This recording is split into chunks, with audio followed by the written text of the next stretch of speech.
behind all the raw beauty in the untamed West Virginia mountainside are deep-rooted secrets, lies, and betrayal, and a small, close-knit community is upended.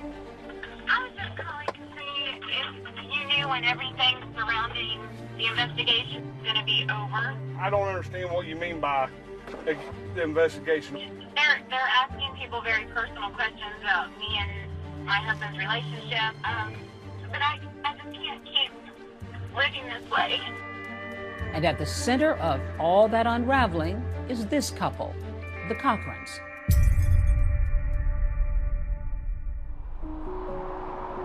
It was on a Tuesday night on December the 23rd, 1980, 10:36 p.m. Michael Brandon Cochran was born into the world. Tell me about Michael as a boy. He was a good kid. He always minded me. You know, Eddie came into his life when he was 8 years old. When I met Michael, he had like a rat tail haircut and with the spiked hair. We just kind of developed a good, warm relationship. What about sports, though? Ed, he was really into sports. Oh, yeah. He was playing like the pee-wee baseball. You could just tell right then. He just took to it and was just like a natural. And Michael Brandon was always playing baseball, basketball, football. He lifted weights as a hobby. He had a weight bench in his room. He got his first Sandfield barbell set around 10 or 11 years old. And he would just go in there and turn his music up loud and just start working out. He just loved being healthy. Of course, he loved the muscles. He loved the way it made him feel. In high school, they started having like powerlifting competitions. And Michael, he got first place. We were really proud of him. At age 17, Michael meets a girl named Natalie Jessup, also 17, during a trip to the mall. It will change his life forever. We had to go out to the sporting goods place one day, and there she was working behind the counter. And she was flirting with him really bad, you could tell that. And then the next thing I know, they were dating. She seemed to be a relatively driven student in school. She was passionate about what she did. She loved her family.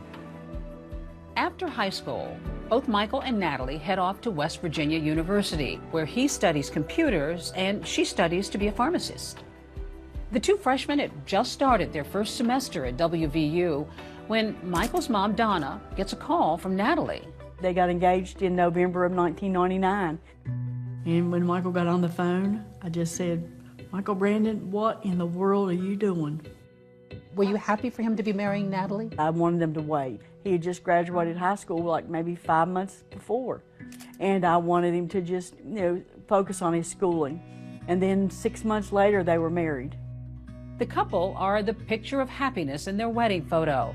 After graduation, they later have 2 children. And after 6 years of marriage, they settled in Daniels, West Virginia, here in this colonial home. It's a beautiful home on almost 4 acres of flat land. Michael renovated that house. He just completely gutted it and remodeled it from top to bottom. As the years went on, did they have a happy marriage? As far as I know, they had a happy marriage. Yeah, they're starting their life now, been starting their family. They've got good jobs. Natalie was working as a pharmacist, and Michael was in IT. Yes, information technology. Yeah, it was like running cable wire, coaxial cable, and things like that. Life in West Virginia can kind of be summed up as like, here people really focus on work, family, and their faith. How was Michael as a dad? He was a proud dad. He doted on his kids and was a good provider, was involved with them, the school activities and stuff. The couple gets involved in their community. He was a football coach and he was a baseball coach. And wherever Michael was, you'd find Natalie working the sidelines. She was a sports socialite. When Michael was the coach, she was the one you got all the information from. She was the one that ordered the uniforms and got your sizes. He loved sports, and that was probably our biggest connection. Our family, see their family at games, and that's really how it got started, is just loving sports and hanging out. Are there stories that you remember that when you really do think back to you all as couples, it kind of warms your heart that you remember? Oh, yes. Mike and I, we won a lot of championships together, coaching our kids. Chris and Jennifer Davis bonded with the Cochrans over Little League, their young families, and church. They even went on vacations together. Chris, a lawyer, was hired by Michael for a legal matter, and the two became friends. What was it that made them sort of fit into your world? It was really the family aspect. They were a great couple. They loved each other. They always wanted to be together. We gravitate toward friends who are always together and love their spouses, because we're always together. So you were really close. Yes, we were very close. So at some point then you discover that one of your sons has diabetes. Initially, it's very grim because it's, hey, this is what this is. It's never going to change, and this is what it's going to require. Coincidentally, Natalie happened to specialize in diabetes management. How helpful was that for you in the beginning? Tremendous. Tremendous. She was amazing. Like, she just gave us all the information we needed, because you learn as you go. So she understood how insulin could affect the body. 1,000%. Then, seemingly out of the blue, the Cochrans make a career change and open a new business. So they seem to be doing well. Oh, absolutely, yeah. They're doing very well. I invested and I spent $256,000. And this new venture will lead them straight to the CIA.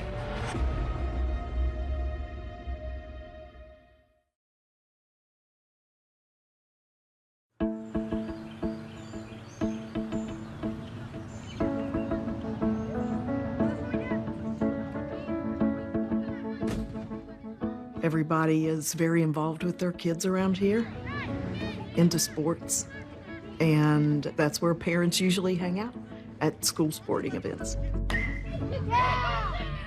Just like his dad, Michael Cochran's son loves sports, especially baseball. And it's a family affair. With Michael coaching local youth sports leagues, Natalie becomes treasurer of the middle school baseball program.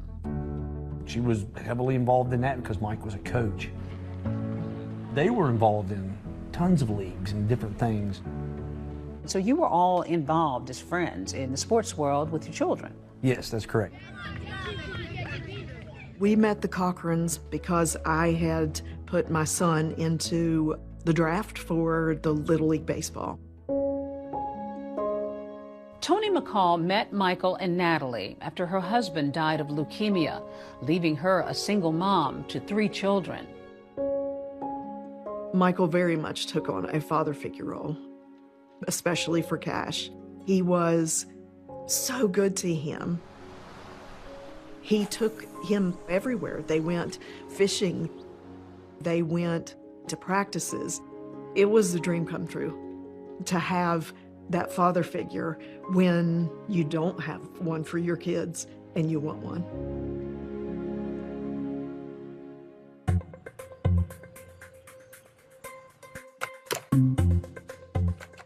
The Cochrans are a busy couple, both on and off the field. They open a business that is supposed to provide supplies to the federal government. It's called Tactical Solutions Group, or TSG, and they soon begin looking for big investors to help them pay the upfront money that is sometimes needed for government contracts. And to everybody's surprise, Natalie up and quits her job as a pharmacist, jumping into the new business completely. Great. You know, I mean, if you can quit your job as a pharmacist, like, oh, wow. By all accounts, the new business appears to be flourishing. They were building onto their house, and they put up a new fence. Mike got a car. So they seem to be doing well. Oh, absolutely, yeah. Yeah, they're doing very well. Natalie tells friends they were inspired by that movie War Dogs, the one about 2 men with no experience in the defense industry who become arms dealers to the U.S. military and get in way over their heads. They call guys like us war dogs, bottom feeders who make money off of war without ever stepping foot on the battlefield. When she told me that we're going to make all of our employees watch War Dogs as like an onboarding video, I said, well, you do realize that the guys went to jail, right? It might surprise people to know that any civilian can seek a government contract. All you have to do is register, and then you can start bidding. It can be a small business, an individual, a nonprofit agreeing to provide goods or services to the government at a specific rate at an agreed upon time. The process is you discover the contract, you bid on the contract. And if you're chosen, suddenly you're in business with the U.S. government. The Cochran's website for their business, TSG, boasts impressive clientele from within the government, including the Department of Defense, FEMA, Homeland Security, and the CIA. Tactical Solutions Group was supposed to be a whole goods seller, so they could sell healthcare equipment, masks, firearms, and various things like that. Michael Cochran would spend hours sifting through all of these government contracts. And he would tell Natalie what he'd found. She'd go to the investors and say, Michael found the most incredible investment. What did you know about what this business was all about? They got this niche, a woman-owned small business. The idea of the federal government will pay $50 for a $10 hammer. You just got to be able to get in there and get the contracts and fight with the big guys. And all the couple needs now is a little startup cash. Most of their investors were friends, family, people that they knew. We invested $245,360.69. That was our retirement savings. Michael's mom, Donna, remembers the first time Natalie approached her about investing in the family business. Do you remember what she said? Yeah, she asked us if we wanted to do the government contract. She said that she wanted to help us out, you know, when we got ready to retire. At what point did you decide that maybe this was something you might be interested in getting involved in? About a month later, she told me that she was doing it for her parents, that they'd made $60,000 in 5 months. And so we thought, well, you know, maybe we'll give it a try. That's a pretty good return. Yes, ma'am, it sure is. Donna Bolt says her daughter-in-law claimed she could get her initial investment back with profit, sometimes in as little as 10 days. So when they come to you for a potential investment, what's your initial thought? Well, my initial thought was, sure. The Cochran's close friends, Chris and Jennifer Davis, say the couple approached them after church saying they needed some major cash to fulfill a contract for dental labs, saying if they didn't get the money right away, they'd lose the entire contract. But it was more than just, hey, do you want to invest? There were supposed to be dental facilities on military bases. That's why we couldn't see any of the documents. Because she knew I was going to ask that. I was like, well, what's the you know, well, you can't see it, you don't have authorization. We can't do that because it's Department of Defense. And so we were like, sure, yeah, man, we'll help out. How much were you investing? $511,000. When Chris Davis hears who's investing, he says it seems like a safe opportunity. I trusted all those names and people in the community. So if they were involved, it must be sound and good. Absolutely. The names that were lining up, it fit. Like, okay, these people aren't going to do anything crazy. Tony McCall says the circle of trust was how she too decides to invest. She had pulled someone in that I was close to and had been getting them to do contracts. She says that person calls one day with an opportunity for the two of them to go in on a contract, but they've got to do it immediately. It pays out in 45 days, but you have to do it right now. Like eBay, she bids at the very last minute so that nobody can go in and bid over top of her. But you have to tell me right now. And so I did it. I spent $256,000. By all accounts, it seemed to be a safe bet. The Cochrans appear to be doing well. I had seen the money that they were spending. They had multiple vehicles, they had motorcycles, they were buying trips overseas. The Cochrans are living the high life, but then suddenly the Youth Sports League is broke. This ain't good. I really felt in my heart that something was going on. You don't have anything, it's all spent. Could something be afoul at the Little League?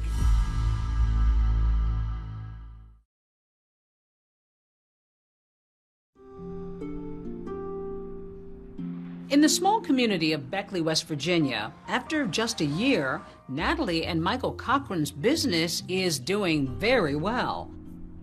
And family and friends noticed the couple seemed to be too.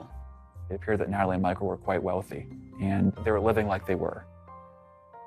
They had multiple vehicles, they had motorcycles, they were buying trips overseas to Paris, they went to Hawaii. You know, we just thought it was wonderful.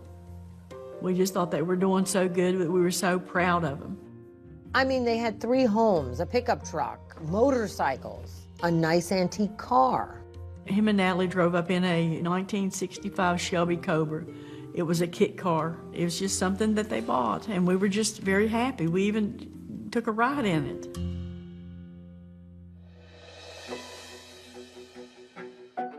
They were living much higher than the majority of people in Beckley, West Virginia.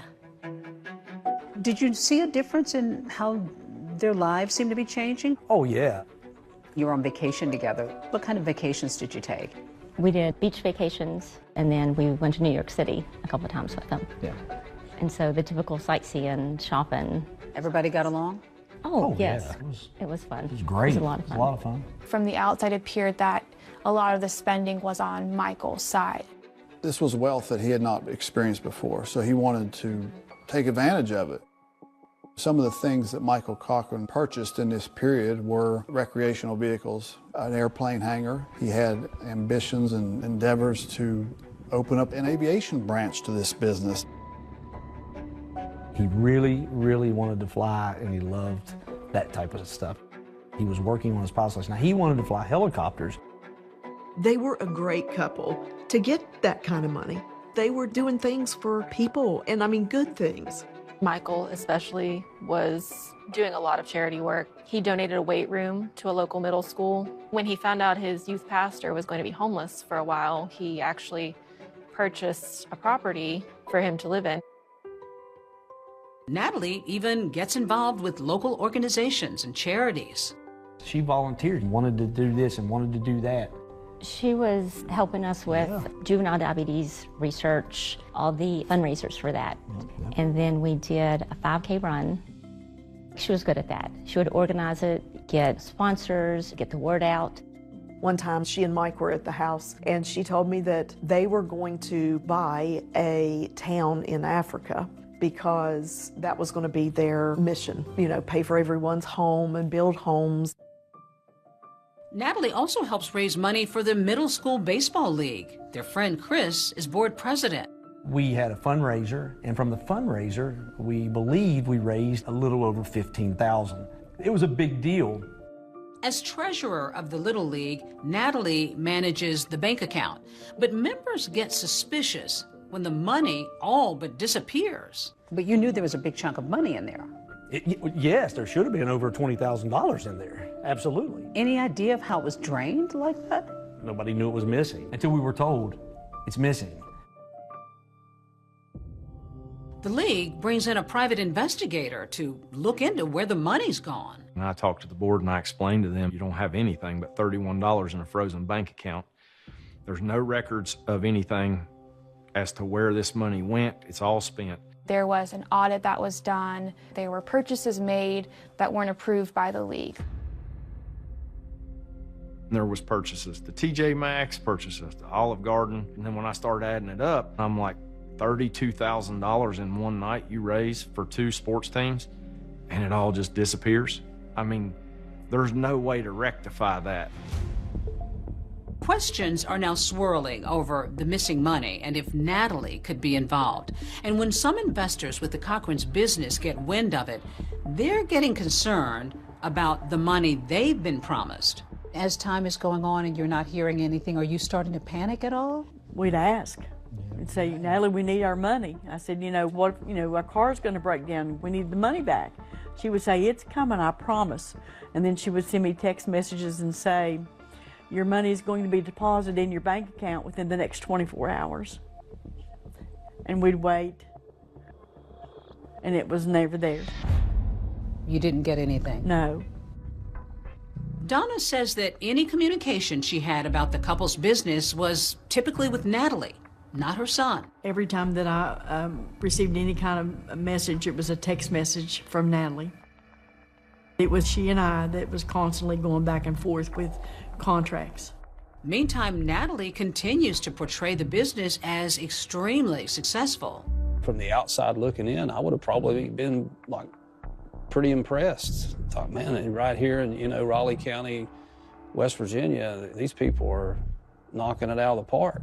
One investor says it's astonishing how much money Natalie says she's pulling in. She did give me a number at the time. This was like $343 million we're going to have to put in this bank. That was a little hard to believe. Natalie and Michael tell a local bank their business is worth more than $500 million when they apply for a $100,000 loan. Was her business worth $500 million? No, absolutely not.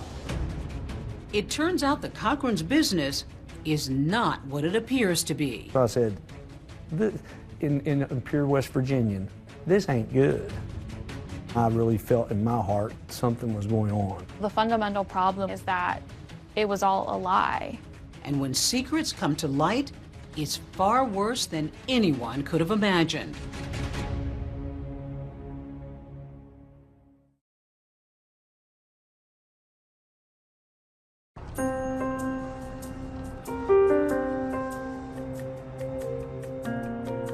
There is nothing wrong with doing well and having a successful business. Well, the Cochrans and their business, Tactical Solutions Group, put themselves out to be legitimate government contractors who were bidding on legitimate government contracts. She always made all of them look like they were good investments. The problem is there never was any legitimate income flowing from government contracts. All the money and cash flow is coming from investors. There were no contracts. There were never any contracts. There were never any bids. It doesn't exist. The businesses didn't exist at all, really, legitimately. They existed on paper. It was clear that it was a Ponzi scheme. When it comes to a Ponzi scheme, there's no real business. There's no money being generated. Early investors get paid by new investor money, like shifting poker chips from one pile to another. And as long as the money's coming in from new investors, the Ponzi scheme can continue. If you're just taking one investor's money and giving it to another investor as if it's a legitimate return on their investment, that's a fraud. I said, no, these are friends of mine. I've seen what they've done in the community. Successful Ponzi schemes almost always rely on trust, and you often find that people start very close to home. The Cochran business model seemed to be built on defrauding their friends and family. Many of them knew them their entire lives, and they had no reason to not trust them. It would hurt a lot less for this to have been someone that I didn't know that had scammed me out of money. It would hurt a lot less. I was already wounded from my husband passing away, and my kids the same. These were friends, neighbors, and family members who were defrauded, and the question is whether Michael knew about it. Michael was not the brains of the couple. He was a great guy, but Natalie was the brains of the operation. And Michael would look for contracts on the government website, and then he would give them to Natalie, and she would make the bid. Had Michael expressed any concerns, any doubts about the business to you? Not about the business. He was stressed about the government. He did not understand why the government will not give them their money, and he just couldn't figure it out. How can they do this? But of course, the federal government didn't owe the Cochrans any money because they'd never conducted any business with them. Michael Cochran was asking her questions very similar to the questions being asked by the investors who were trying to get their money back. She was giving the same excuses to Michael that she was giving to the investors. Natalie would tell me, and we're being audited. There's a government shutdown. There was always some excuse with her. The lives and paychecks of some 800,000 federal workers hanging in the balance. Around Christmas time in 2018, there was a government shutdown, and it lasted until January 25th of the following year. Day 32 of the government shutdown, now beginning its second month. We have never seen this. Natalie used this whole government shutdown to her advantage. Her investors were coming and saying, we want our money. We'd like to pull it out. And she would say, well, I can't. The government is shut down. There's no way to get access to your money. They're not paying anybody. She had a never-ending list of reasons that they were not seeing their returns. When she could no longer blame the federal government for the delays, she turned to, I guess, more of the emotional side of, saying that she had cancer. We're feeling bad for her. She even told us that she had cancer, that she wasn't going to do anything about it, that she was going to let God take care of it. And if he took her on, then that would be fine. And I just got so distraught and emotional, and I kept telling her she needed to fight, not to give up. She said she was in stage 3. Her and Mike were talking about not going through chemo and radiation and just living what life she has left. Was that devastating? Oh, completely. We were all pretty devastated, to the point we all get the paperwork to go get our bone marrow tested to see if there was any way we could help her. Remember, Toni McCall had lost her husband to leukemia. She was skeptical about Natalie's claim of having cancer. I believe that Natalie used the leukemia to stall on having any payments. I knew she didn't have stage 3 leukemia because it's not in stages, it's in types. Everything pointed to the fact that she did not have it. She had told us that she was losing her hair from the chemo she was taking, and she flips her hair over and she has the perfect dime-sized circle where she has shaved a spot in her hair.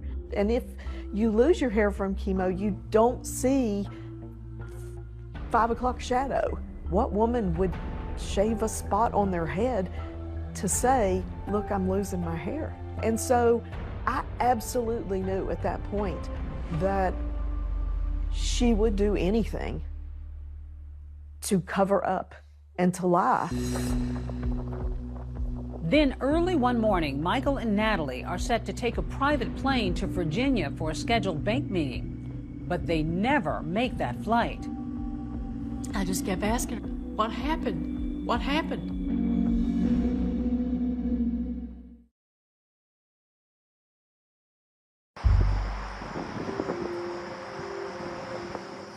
On the morning of February 6th, the plan was that the Cochrans, Michael and Natalie, were going to fly to Virginia to visit the Bank of America there.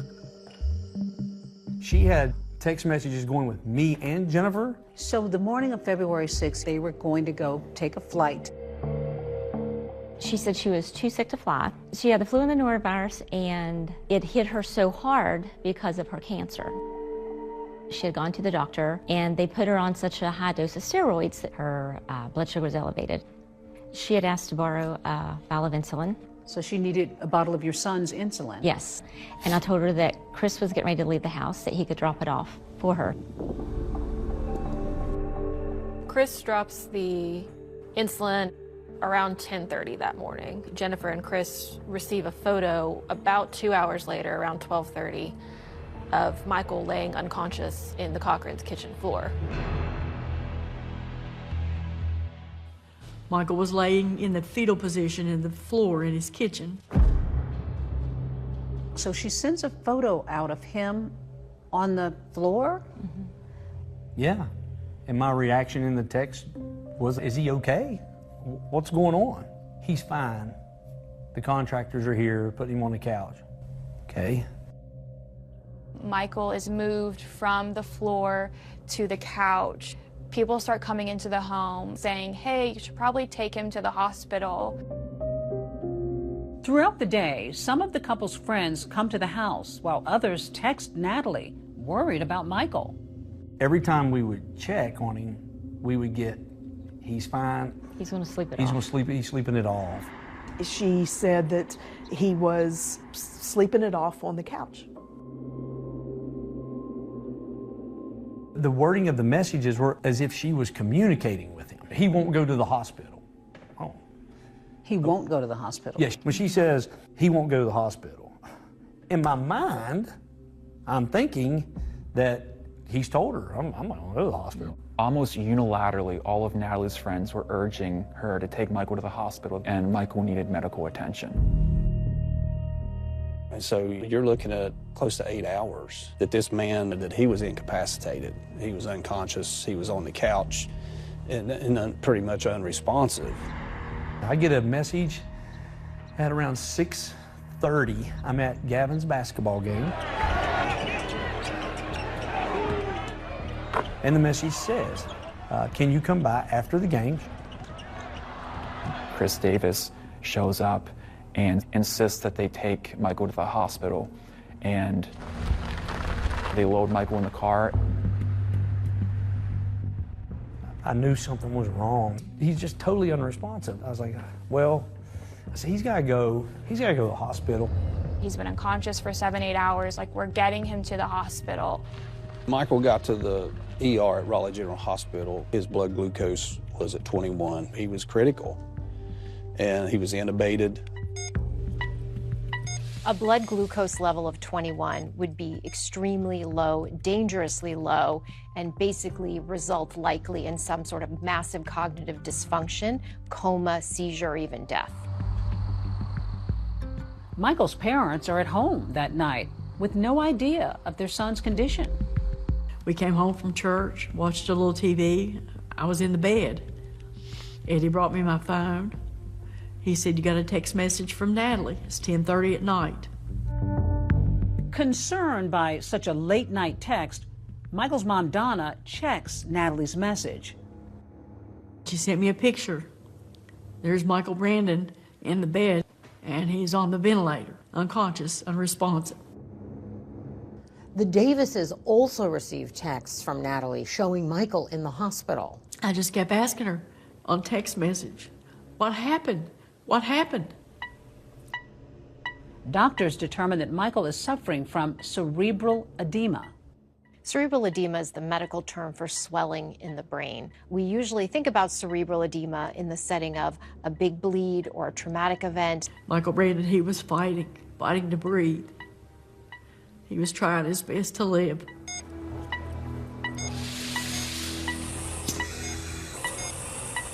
Michael spends at least 4.5 days in a hospital in Charleston. She makes this decision, you know, she's going to take him off the ventilator and everything. What are you thinking at that point, Jennifer? I think there's total shock. I just remember thinking, this isn't happening. This can't be real. Yeah, like, this was so tragic. What is this weird nightmare that just, my goodness. That's visited upon this couple. Yeah. She's sick and now he's dying. Like, those poor kids. My goodness. Like, this is awful. It was awful. For 5 days, he received medical treatment. He was in a coma, never regained consciousness, and passed away on February the 11th at the hospice house in Beckley. Your friend, 38 years old, within days, is gone. It was awful. It was tragic.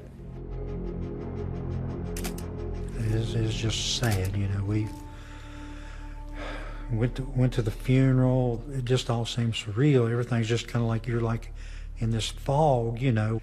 It's just unimaginable.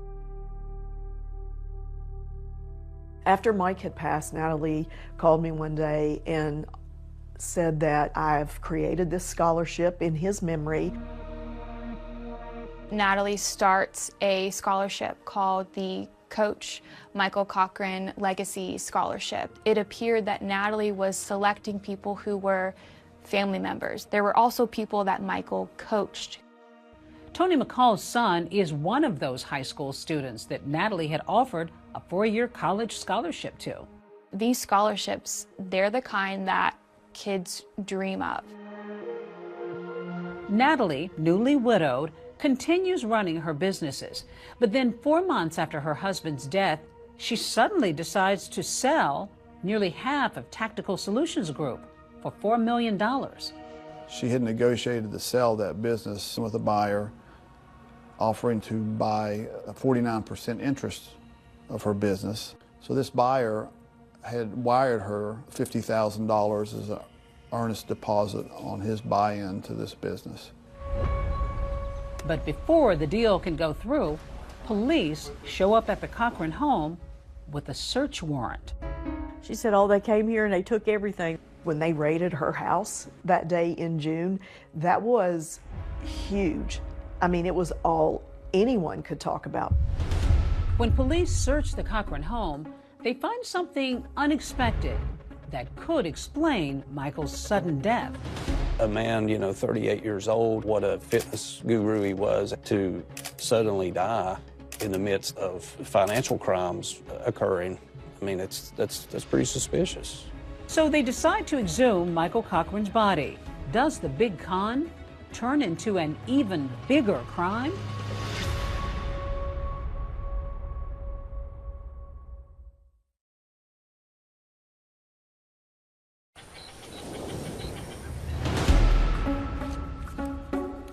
At first, this was just a Ponzi scheme investigation.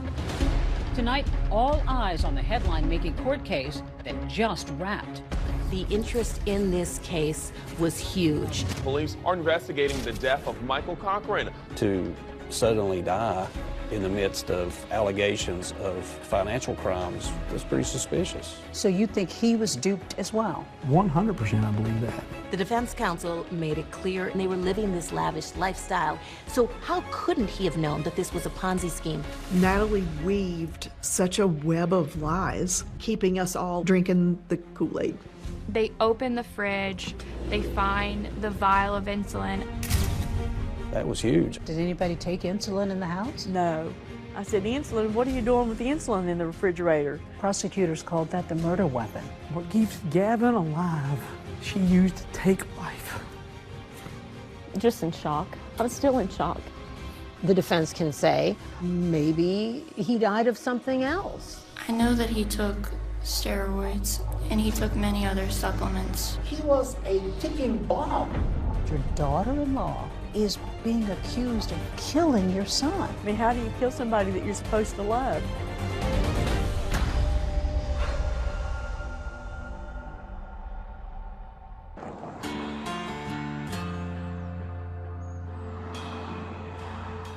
It's been 7 months since 38-year-old Michael Cochran's death, and Private Eye James Quisenberry sends an employee on an undercover mission to Michael's wife Natalie's garage. I just seen the sign, figured I'd come out this way. Oh. She was selling a bunch of things and items at her house. This is security camera cable, and then this is Ethernet cable. He's there to secretly get a closer look. The question was still out there of whether she was sitting on a pile of money, all these different questions. You don't want to sell the rest of anything else? Not really. I'm going to keep those for my son. My husband passed away, so my dad helped me go through it, and we kept things that my son might use when he grows up. So. Okay. Had there been something there that shouldn't have been there, would have turned it over to law enforcement. She's all smiles and looking at him and trying to be polite, and as soon as he turns his back, she changes her look, like her whole demeanor changes.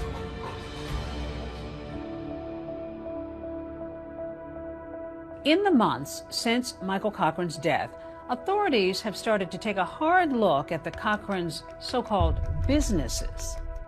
I received a phone call from a trooper who had spoke with a local business person who had purchased some firearms from the Cochrans, and he had a problem with getting his firearms delivered or the money returned, and he was looking for help in resolving that matter. He had been solicited to be an investor in contracts. He never did it because the information he was receiving from Natalie Cochran on these investment solicitations didn't make sense to him.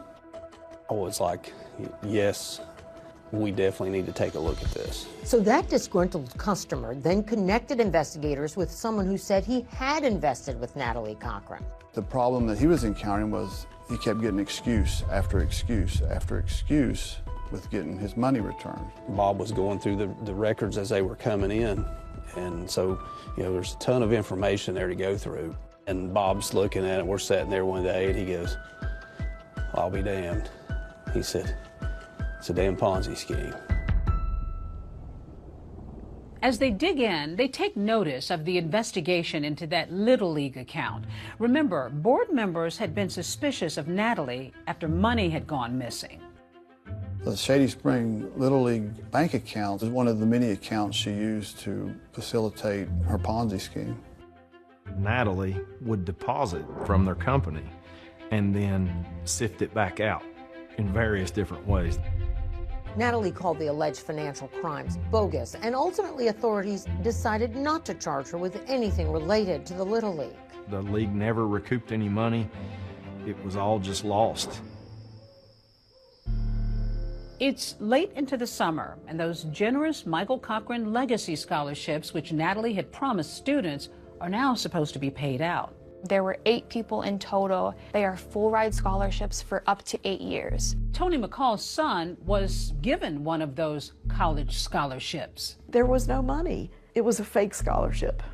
Natalie weaved such a web of lies. They were bizarre like that. It was still keeping us all in the flock.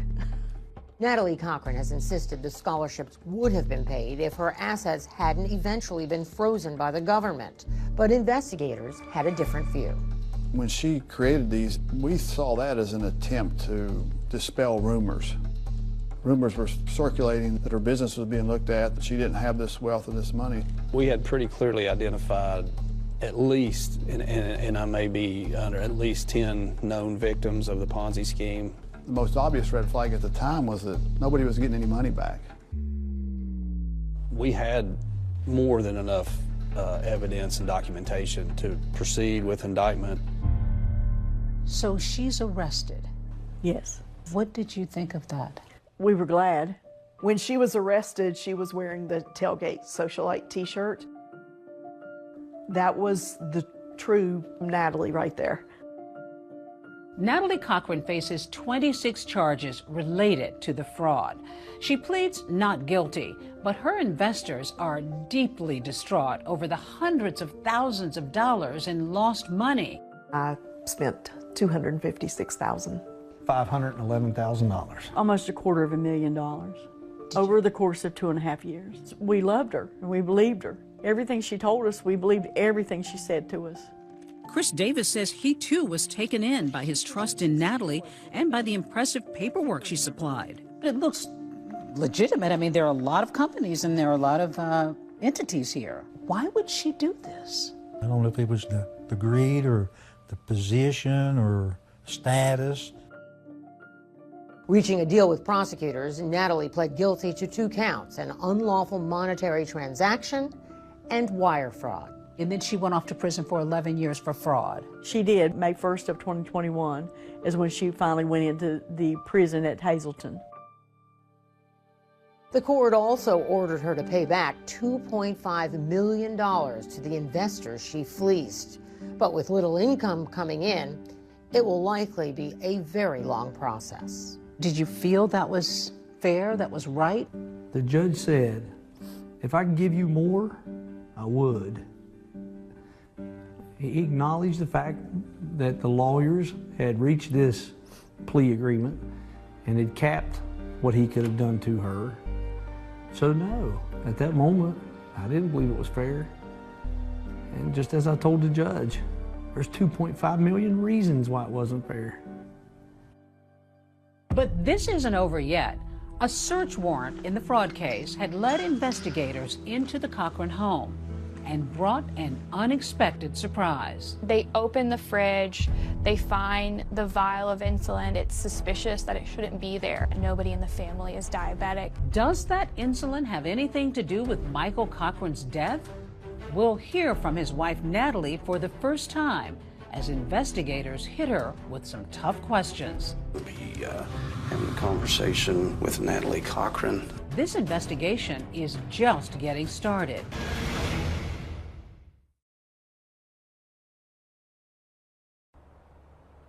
At first, this was just a Ponzi scheme investigation. But as authorities investigate the fraud case, they also began questioning Michael Cochran's unexpected death. Michael Cochran, who was 38 years old, seemingly a fit, healthy man. He took care of himself. He did work out all the time. To suddenly die in the midst of allegations of financial crimes, that's pretty suspicious. No autopsy had been done on Michael Cochran. The death certificate issued by the hospice where he died listed natural causes. There was no medical examiner involvement. You know, Natalie Cochran gave different versions of what happened with Michael on February the 6th to multiple people. So authorities arrange a meeting with Natalie. Today's date is April 8th, 2019. I explained to her we were looking into Michael's death. Natalie, just tell me how things progressed with Michael. February the 6th, whatever day we were going to do hospital, we went into the kitchen and all of a sudden he started throwing up in the sink. And I heard him hit his head, and then I went in there and he had fallen. And so I didn't know what to do because Mike was very adamant after he got out of the hospital last time. He said, if you ever take me to the hospital again, you're going to be dead. It turns out Michael had been hospitalized for several days back in November for potential exposure to black mold. Natalie says she thought one of his training supplements could have been making him sick. It was her belief that Michael had taken an overdose of this supplement that she alleged was coming from Mexico. I'd always been arguing that that's not safe. It even came in a bottle that said for animal use only, not for human ingestion. It's like syrup. Right. He was taking it to gain mass, and he was got cut up. Gotcha. And it also had an insulin component in it, but bodybuilders can manipulate insulin to cut muscle. She introduces insulin in the discussion as part of Michael Cochran's weightlifting regimen. Mike was all about, he was just very into body. Is there any chance that he would have purposely taken too much of that? He did purposely take too much. So he was trying to super load. There was always this effort to make sure that there was an explanation for insulin being somehow involved in Michael's death. In the third conversation, she brought up that Michael was injecting with insulin. She had done a complete pivot from where it was all this supplement. Now Michael's injecting insulin. The insulin he was doing through injection. Correct. He would inject it before meals so that it would cover any carbs that he ate. Insulin is used primarily by diabetics to essentially help us regulate the blood sugar in our body. He wasn't diabetic, obviously. No.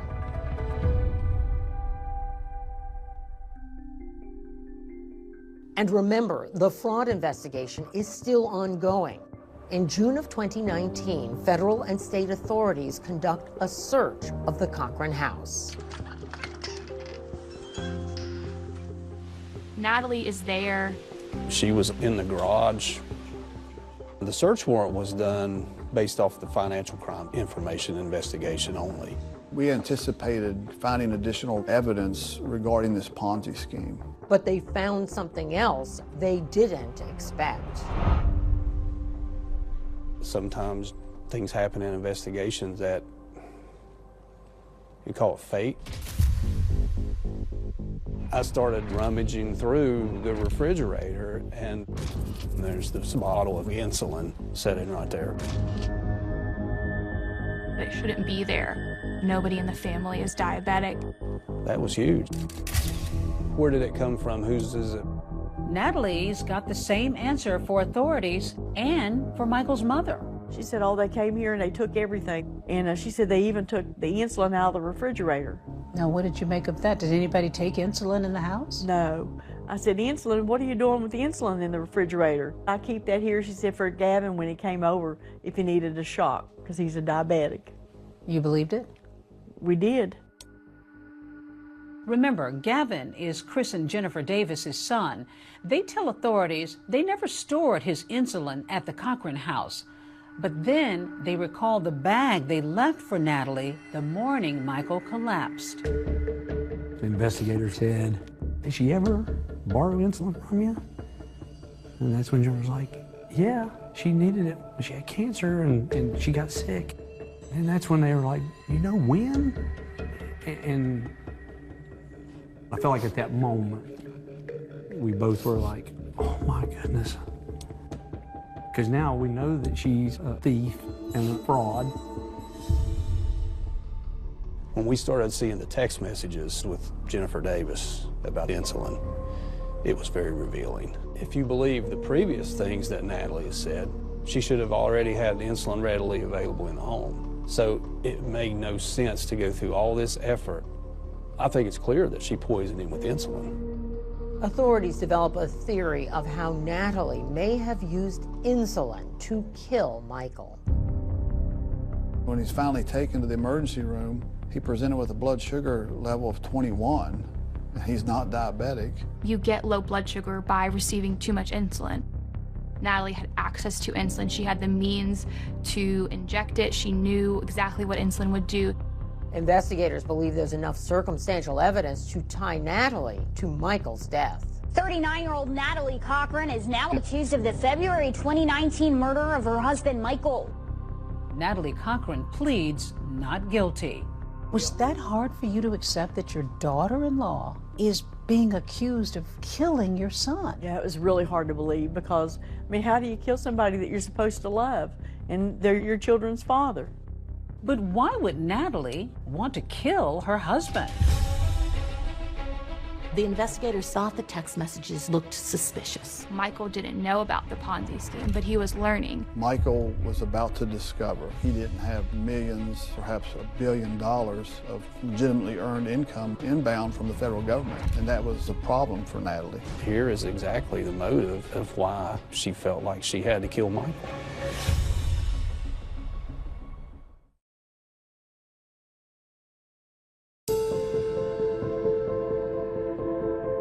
Opening arguments began today in the Natalie Cochran trial.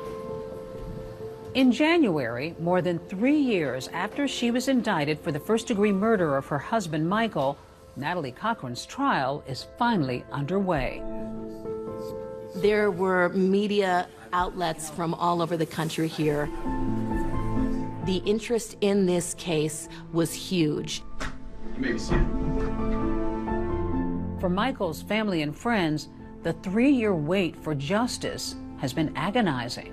How tough was that for you all to just have this thing drag on before it's going to be resolved? It was hard. Yes, very hard. Spent lots of time praying. What was it like for you to see Natalie in that courtroom? I can't say that I really even thought about her. We just had to get justice for Michael. Natalie Cochran is a young woman. An 11-year sentence with good time served for the Ponzi scheme is relatively short versus a life sentence for murder. Those stakes are incredibly high. All right, now, Mr. Truman, you may proceed. Thank you. On February the 5th of 2019, Michael Cochran was a 200-pound, healthy 38-year-old man. By midday of February 6th of 2019, he had lost consciousness and he would never regain consciousness. The state needs to get ahead of the fact that it's an entirely circumstantial case. You got to tell the jury. You're not going to get the stuff you get on TV. There's no DNA, there's no fingerprints. This is it. But that's enough to convict. This is a complex case, ladies and gentlemen of the jury, but it's built by the state of West Virginia on conjectures and innuendos, and glaringly lacking in motive and the evidence necessary to prove that my client killed her husband. Natalie understood that we cannot present a defense that would somehow skirt the issue of the Ponzi scheme or that would hide it from the jury. We admitted to the jury what was well known to everybody.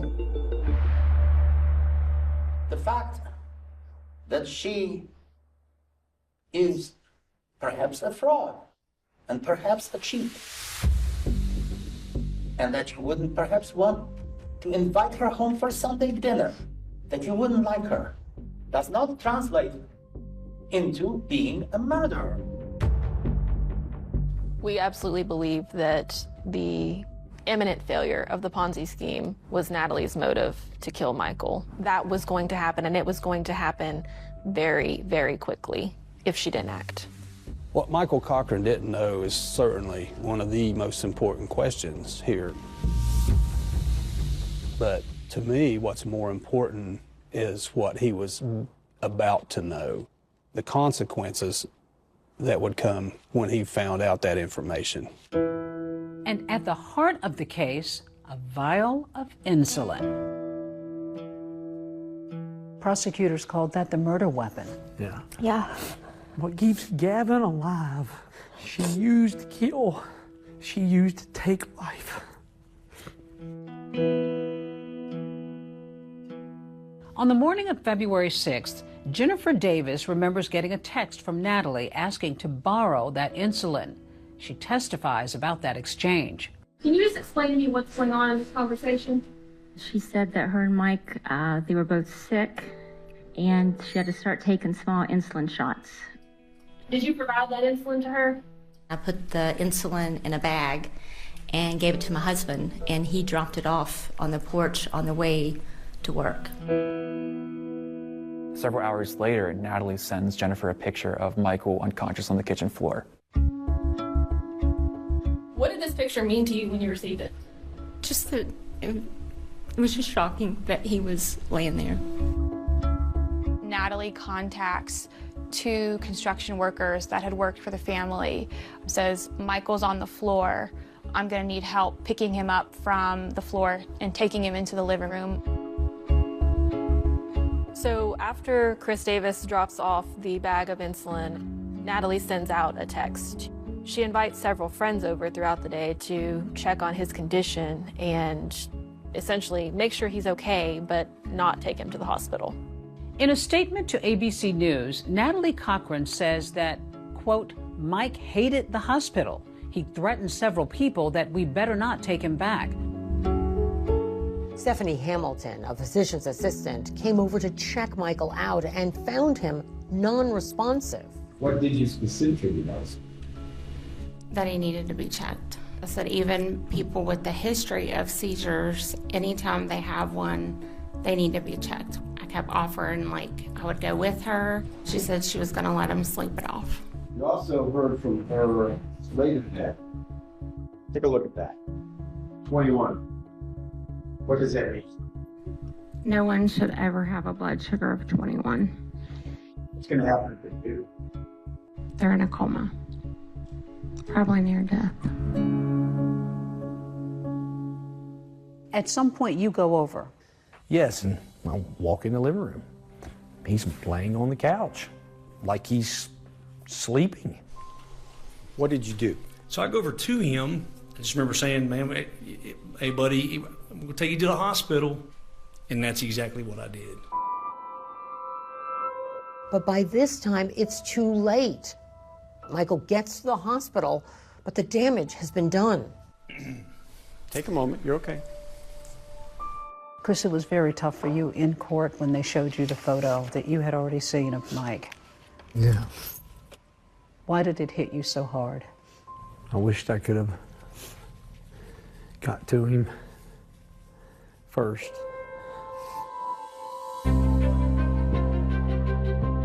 Over 2 days, prosecutors have meticulously laid out the timeline of the day Michael Cochran died. The question now, will they be able to prove that it was his wife, Natalie, who killed him?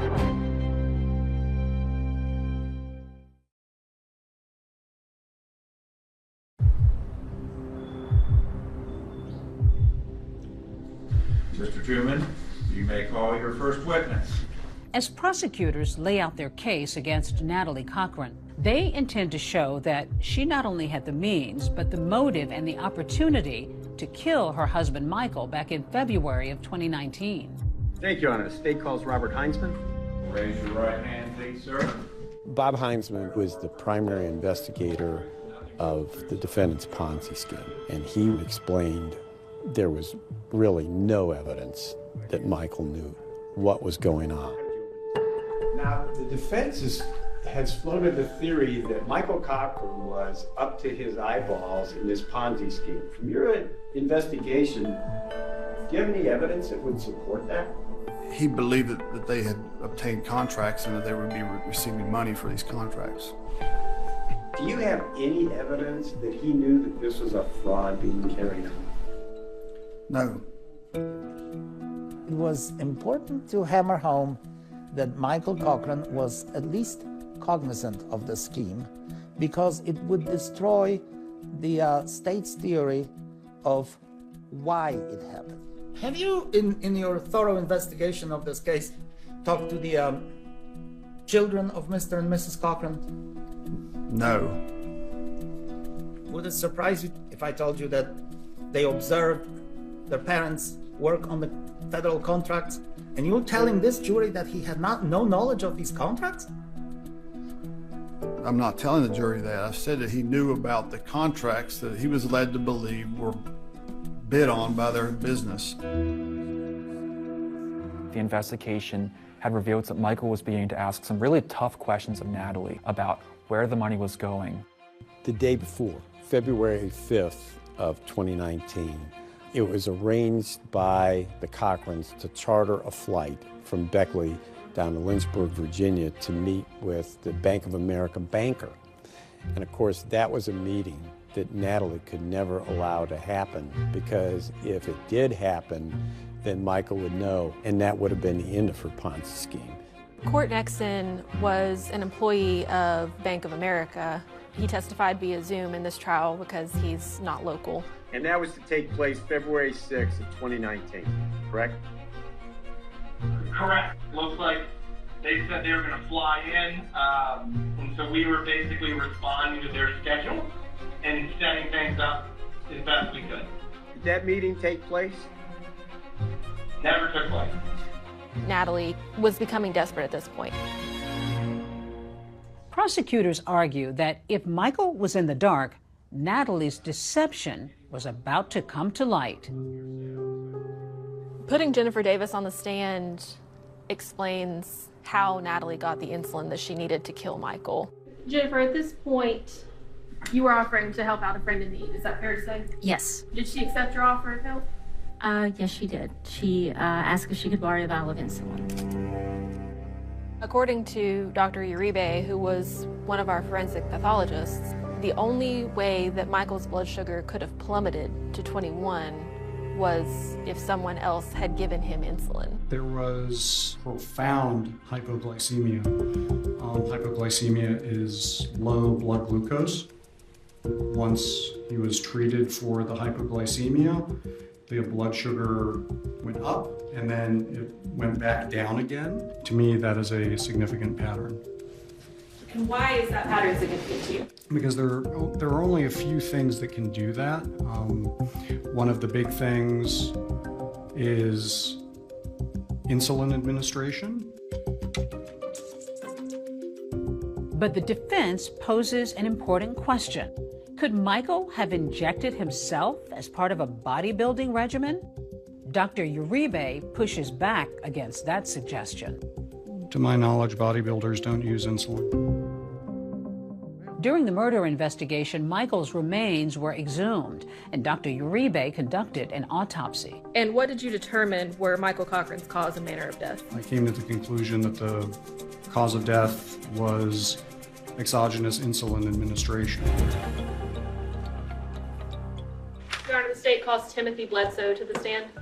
Tim was able to draw all of the parallels and connect all of the pieces. He was able to explain for the jury how and why the Ponzi scheme and the failure of the Ponzi scheme led to the murder of Michael Cochran. It was about telling that story, you know, another piece to the puzzle.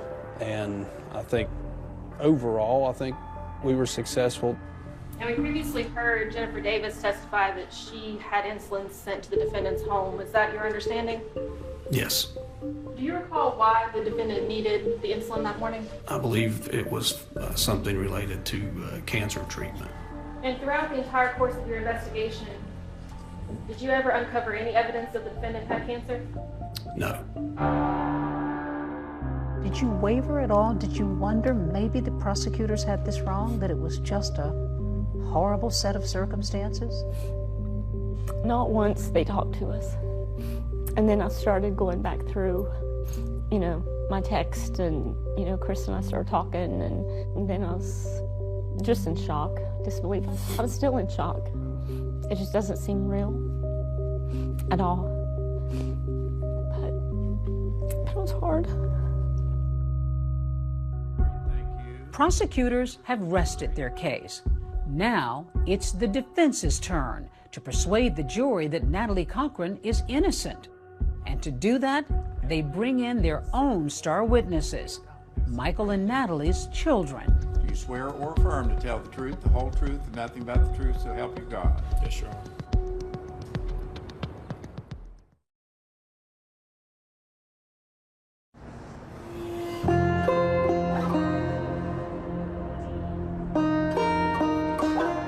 The state has wrapped its case of circumstantial evidence. Now it's the defense's turn. Good morning, ladies and gentlemen of the jury. Good morning. They believe there's not enough evidence to prove that Natalie Cochran killed her husband, Michael. The atmosphere in the courtroom was, what's the defense going to bring? You could sense some anxiety there of what the defense was going to say about Michael to try and explain away Natalie's actions. The defense has already told the jury that Michael Cochran was, quote, a ticking bomb because of his alleged medical problems and health history. Their game plan is to discredit the prosecution's case and Michael Cochran himself. There was no forensic evidence to tie her to a murder. Zero forensic evidence. They called two surprising witnesses to the stand, Natalie and Michael's children. Would you state your name for the record? Nicole Cochran. Okay. What type of medication was he taking? I know that he took steroids and he took many other supplements. Did he do it daily? Yes, every morning. Was he into supplements and vitamins and all of that stuff? Oh, absolutely. He took his supplements, his pre-workouts, and those things. He tried to take care of his body. He would lay all of his pills out on the counter, and there would be so many of them that they would just sit in a whole circle, and it looked like the size of a dinner plate. And then he would scoop them handfuls at a time into his mouth. The theory by the defense counsel is that Michael Cochran was not a healthy individual.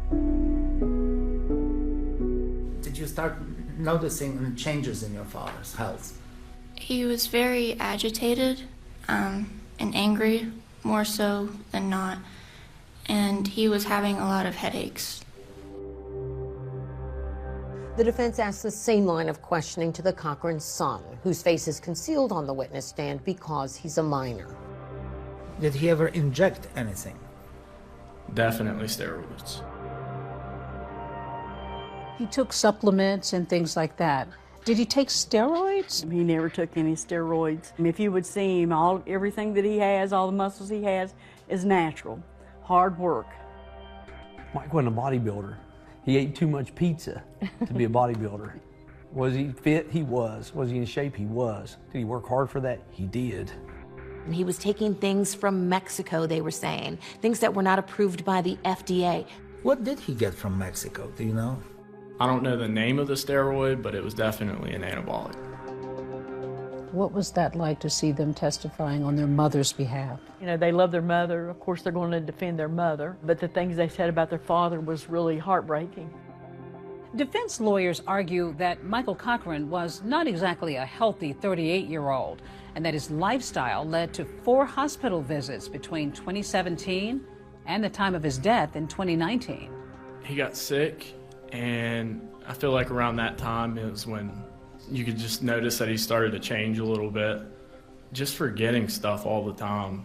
And he was more aggressive. Towards whom? Aggressive? Towards everybody.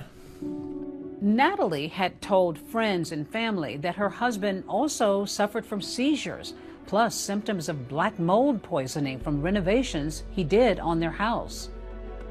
Oh, had you heard of him having seizures? We were told that he had seizures, and he was exposed to black mold.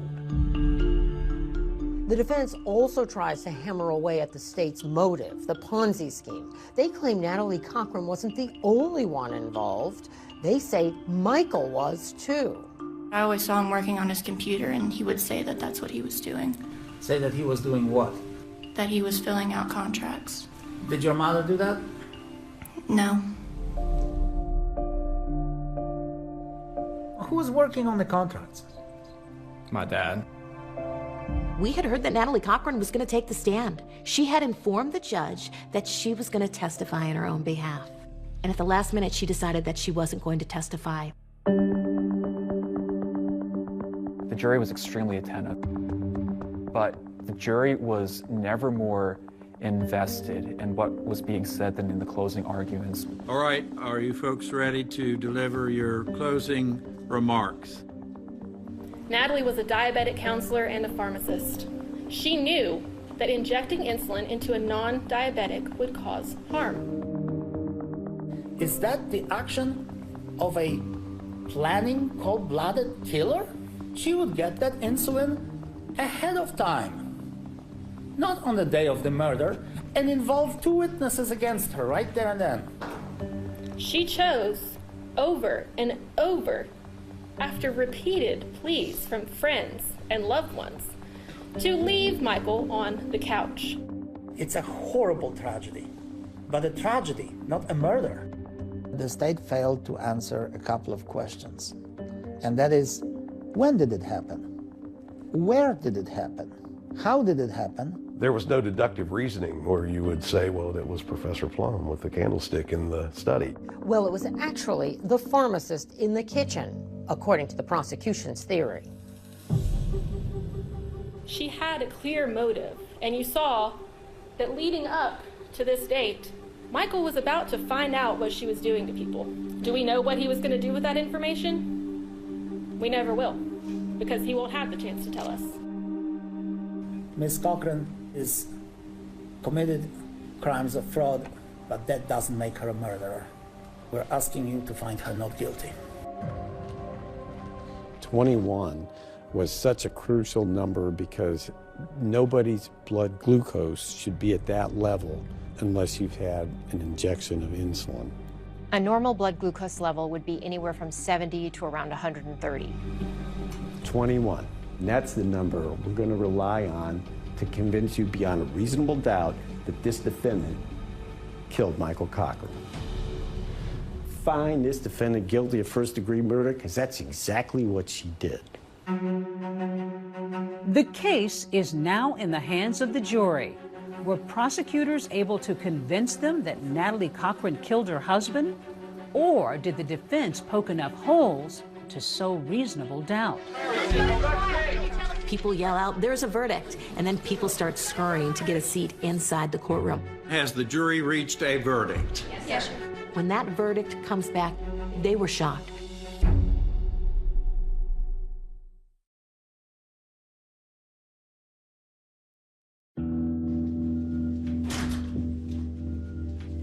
The verdict, handed down just weeks ago, came quickly. The jury deliberated for less than 2 hours. Would the defendant please rise? The jury verdict is as follows. The defendant is guilty of murder in the first degree. What was it like when you heard guilty? We were so happy because we're finally getting justice for Michael after all these years. You know, I could just feel my spirit and everything just went up. You know, this is what it's supposed to be. It was exhilarating to hear the word guilty. And all I can think is we did it. We got her. And the jury is not finished. They've got another decision to make, what's known as the mercy phase. Good morning, members of the jury. You are back. Mercy, which means the defendant gets parole eligibility after serving 15 years, or no mercy, which means there's no eligibility for parole. You'll raise your right hand, please. A slew of Natalie Cochran's family, including her mom, tearfully take the stand. I beg. I don't know what else I can say except please give mercy to her. For a second time, Natalie's 19-year-old daughter faces the jury that's already convicted her mom in her father's murder. I missed her at my high school graduation, and I missed her on the day I moved into college. I'm begging you to give her mercy so that I don't have to miss more. Natalie Cochran's family ended up leaving when the family of Michael Cochran, when they were up there. Raise your right hand, please, ma'am. We, along with our family and friends, have sat quietly and graciously and painfully watched and listened as Michael's good name has been murdered time and time again. It was one of the most intense pieces of testimony in the entire trial. This spoiled, evil, narcissistic murderer had seldom, if ever, been denied this which she wanted. She will try to blame my precious son Michael for her evilness and deceit. Do you remember what you said that you felt the strongest about? When I said that please, please, don't give her any mercy, we ask that you please, please, no mercy. She never gave Michael any mercy. I think it was extremely riveting for the jury to see. We, the jury, unanimously do not recommend mercy. Natalie Cochran will spend the rest of her life in prison. But the pain lives on for Michael's friends, Jennifer and Chris, whose son's insulin may very well have been used to end their friend's life. I trusted her, and that's the exact same thing she used and borrowed from me, and that's hard, and that's something I'll have to live with. As far as I'm concerned, justice has been done. She's where she needs to be. You've lost your son. You've lost financially. You've lost a lot. Yes, we have, but we have each other and we're strong for each other. That's the only way we can get by, and because of God. What about your grandchildren? Do you hope to have a relationship at some point with them? Right now, I think it's best the way that it is. I don't see them coming around, and we have to accept it and just go on. Just days after the verdict, I visited with Michael's parents. His stepfather, Ed, took me to a special place they've created to honor their son's memory.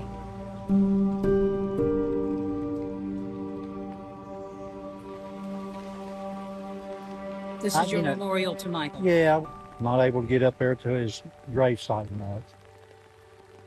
So I said, well, keep it, right here close. Anytime we want to go, we can just come right here. What do you think about when you come out here and sit on that bench? When Donna and I sometimes we kind of sit around down here, there'll be like a butterfly that'll come around. And I told Donna, I said, there's little Michael. So we've got a little cutout flower over there that he's always down here.